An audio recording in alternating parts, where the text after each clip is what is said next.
The consummate entertainer, comedian, and friend. Family members remember John Koko of the Makaha Sons, who died from heart failure at the age of 51.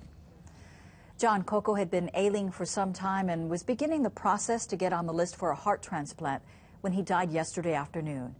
A talented voice silenced too soon.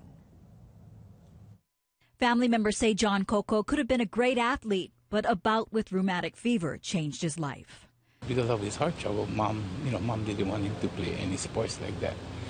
So I kind of like put it in my hands, and whatever I knew in music, I try to put it towards him, and I think I did a good job.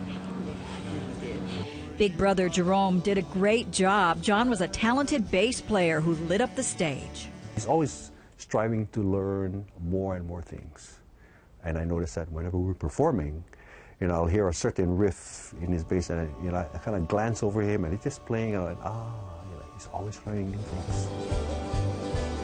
The Makaha Sons played the world, and John was always there, but the heart problems began to become an issue.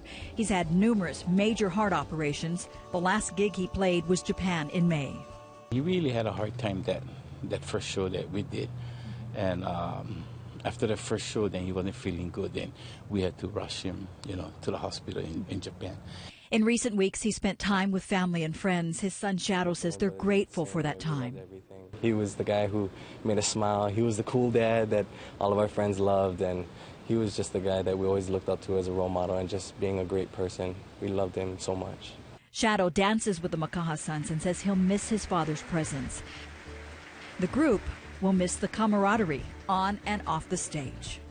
He was, John was too young. What I'm going to really miss about John was that his infectious smile. And I say infectious because whenever he smiled and he was on the stage, he could infect anybody with his smile. That's what basically I want to really miss. Miss everything. I think the worst part will be when we get back on stage, and probably just looking to the right side, and it's just going to be different. But we just got to look forward for better things like that. I remember him because I'll miss the jokes and that smile. He was a great guy. A fund was created last week at First Hawaiian Bank to help the Koko family with the mounting medical cost of his treatment. Coming up tonight, we'll have more reaction on John's passing, and we're going to tell you about his hidden talents.